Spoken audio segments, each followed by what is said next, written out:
Hello, and welcome to the Social Media Getting Started webinar. How to set up and optimize your social channels. In this webinar, we're going to cover naming your channels, picking your profile photo, choosing a cover photo, and posting to your channels. All the while, keeping in mind that consistency is key. So first things first, let's talk about naming your channels. You want these to be consistent across all of your profiles. So you'll need to set up individual profiles on Facebook, Twitter, and Instagram. And in an ideal world, they will all have the same name. For example, Louisiana Travel, the website is louisianatravel.com. Their Facebook is at Louisiana Travel, Twitter is at Louisiana Travel, and Instagram is at Louisiana Travel. Seems redundant, but consistency is key. So when a user comes to your Facebook profile, they know exactly how to find you. Your website is the same name, your Twitter, your Instagram, everything is consistent.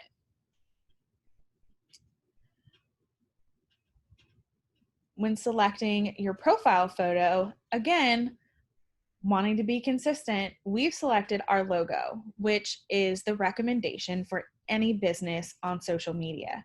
While a photo of the founder or owner of the business may be nice, it's best for the user to see your logo so they understand exactly where they are. Seeing a person's photo or maybe an event flyer or something like that doesn't make a whole lot of sense sometimes. So when you're scrolling through social channels or you're Googling something and trying to find maybe a restaurant or a place to go eat, the best thing to do is have your logo there so they know exactly where they've landed and not thinking that they've ended up on a personal page with this person as the profile photo.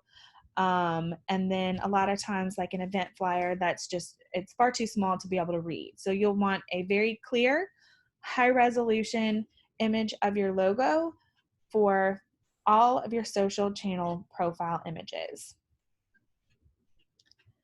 Same thing for cover photos. You'll want to select something that not only fits the space well, but is also easily transferred over to other channels.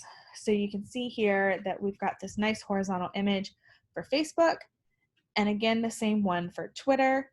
If you were to go on YouTube, it would be the same there, and you would probably be able to find this on the website as well.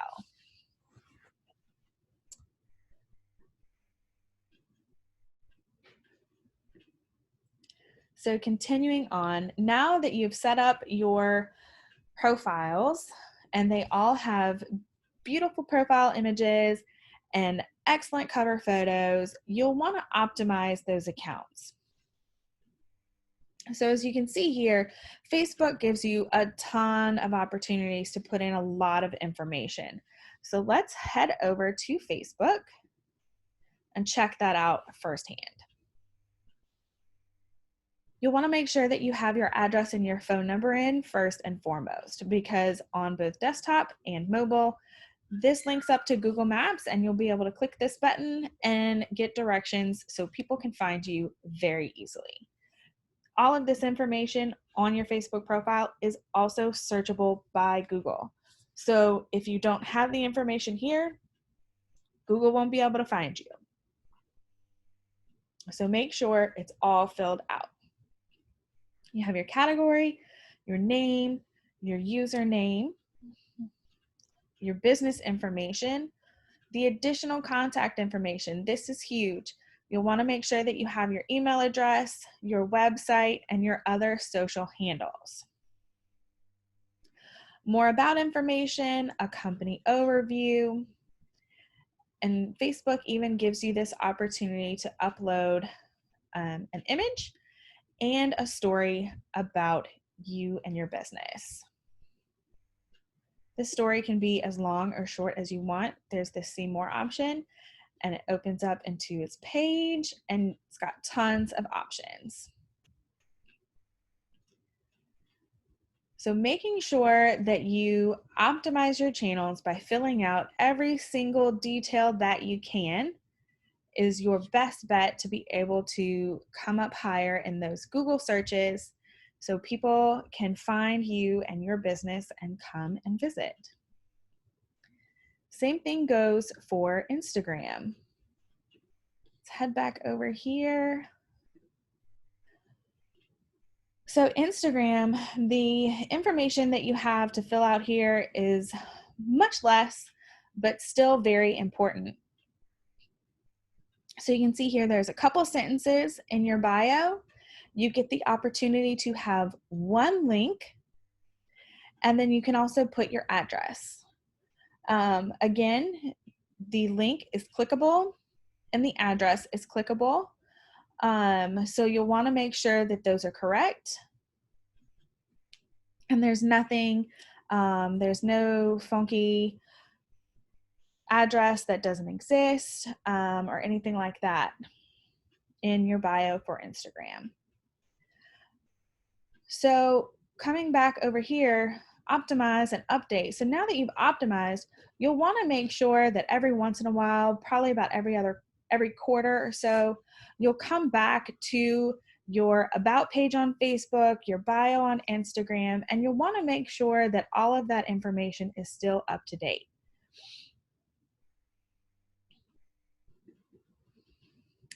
So types of posts. So for Facebook, it's pretty straightforward. You've got timeline posts, and those can include a link. You can post a photo, you can post a video, you can go live on Facebook, or you can share a post on Facebook. So here you can see an example of a link. Want to hit the water and drop a line this weekend, but not sure where to go? Let us help. Check out these fishing resources and you'll be ready to go in no time.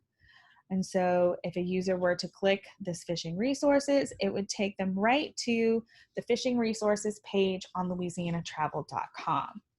It automatically generates a photo from that webpage. So now you've got a great post ready to go. There's a visual that'll draw people in, and it takes them back to your website where they can find even more information about you.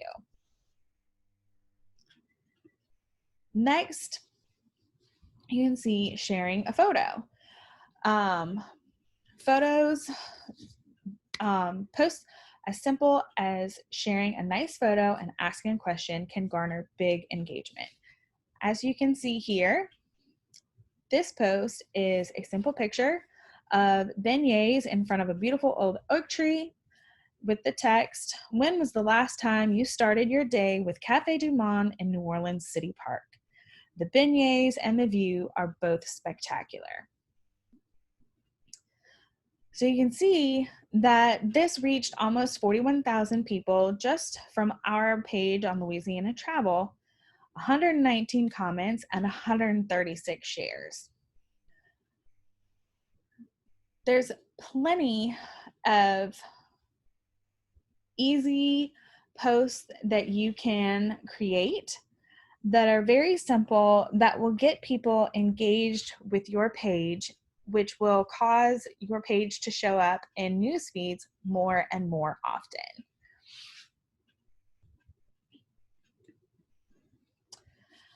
So a few fundamentals when posting on Facebook.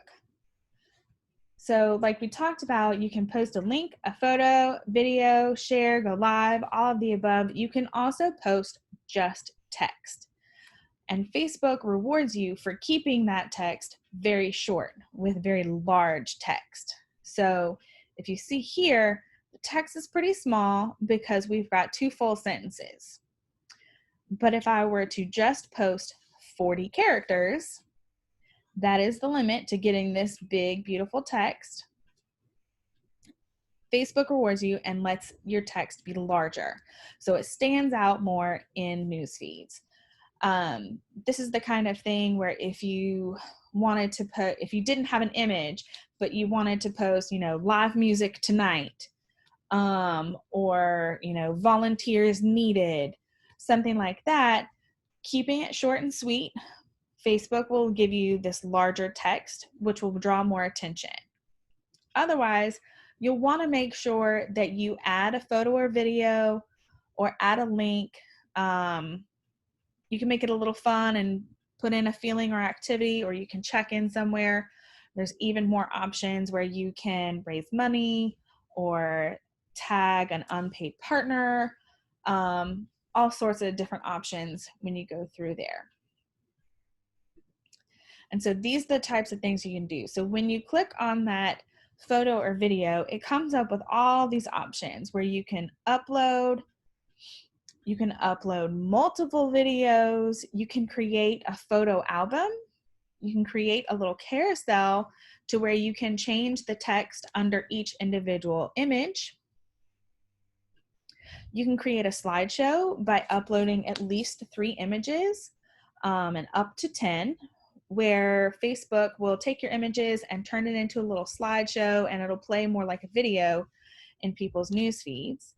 And then you can create an instant experience where you can actually put photos and video all in one to be more of an experiential post.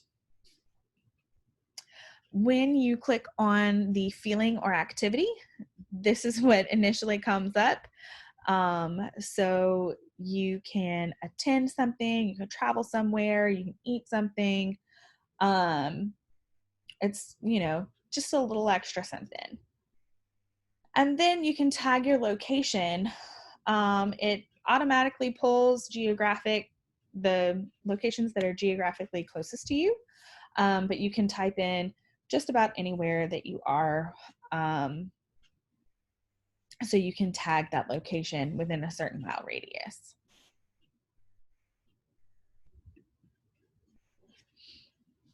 So types of Instagram posts. There's 2 basic types of posts for Instagram. You can post in the feed or you can post to your story. In the feed, you can have a static photo or photos. You can do up to 10 in one singular post, or you can post a video. Right here, you can see a screenshot of Louisiana Cookin' posted this great photo of a traditional Cajun custard pie. I don't know about you, but it looks fantastic. And then you can see here, this is a screenshot of the Louisiana Travel Facebook feed, or Instagram feed, I'm sorry. And just how all of these static photos end up on your profile. Then you can also post to a story. So as you can see here at the top, our story and other people's stories, this is where they show up, and they only live there for 24 hours. But it's a full screen story, and you can post a static photo, a video, a boomerang, which is about 12 short images cut together into like a 3-second video. Super fun. You can go live in Instagram, or they just rolled out a new product called Reels, where you can take photos and videos and put them together in kind of little video editor, and make one cool video that has a lot of different aspects to it. There's also story features that you can add to your story. You can tag a geographic location. You can mention another profile. You can use a hashtag. You can add a GIF, which is almost like a little sticker on your Instagram story. And then you can also create a poll, which is super fun. You can ask a question and people can vote.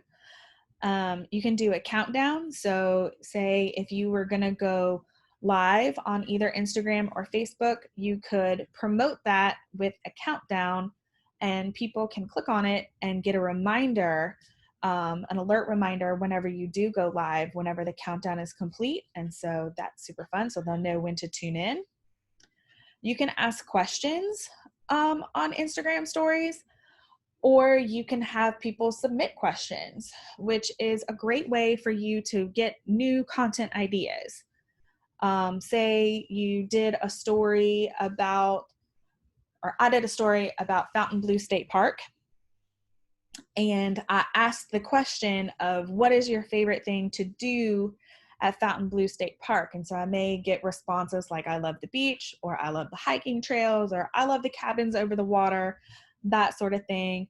Or somebody might have some out of the blue response that that I may not have known about, and it could be a great piece of content that I could write for the blog or another social post later on. Like, did you know that Fontainebleau State Park has such and such? You can also do a quiz, which is super fun. And then they have a little slider that is like a little, basically just, how much do you love this? And people can slide it up to, halfway or all the way up. So it's just one more touch point with your audience to get them to engage with your content a little bit more. And then types of Twitter posts.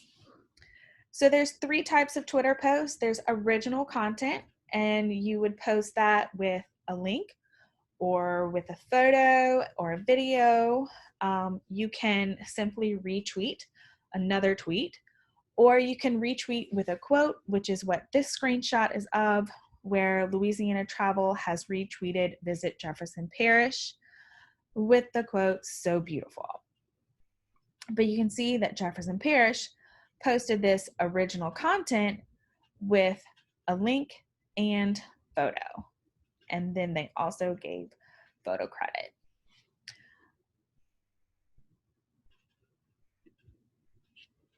So making sure that you're choosing the right platform for your content. You can see here that the percentage of US adults who say they use the following social media sites online or on their phone. 68% of adults use Facebook and 73% use YouTube. So you can see that Instagram, Pinterest, Twitter, that sort of thing tends to be a little bit lower, a little bit younger demographic. But this study is actually from 2018, which is 2 years ago, which I feel like these numbers down here for Instagram and Twitter are probably a little bit higher now. But you can easily take the same piece of content from Facebook and you can repurpose it and reshape it just a little bit to where it works on Twitter and it works on Instagram. So if you had a cool blog post that you wanted to share on Facebook, if you had maybe like a couple really dynamic photos that went along with it, that would be how you would post it on Instagram, with that really strong visual. And then if you have, like a slightly different headline with a shorter text, that would be how you would share that shorter headline text with the link and an image on Twitter. So it's easy to take the same piece of content, stretch it across all of your platforms, not overthinking it too much, but making sure that you've got that specific tone just tuned into those different audiences. Whereas Facebook is a lot of, informational, and Twitter is more so a news source, and Instagram is a place where you go to get inspired. So thanks so much for joining me today and learning how to set up your social media channels, optimize them for the best user experience, and keep them updated. Have a great day.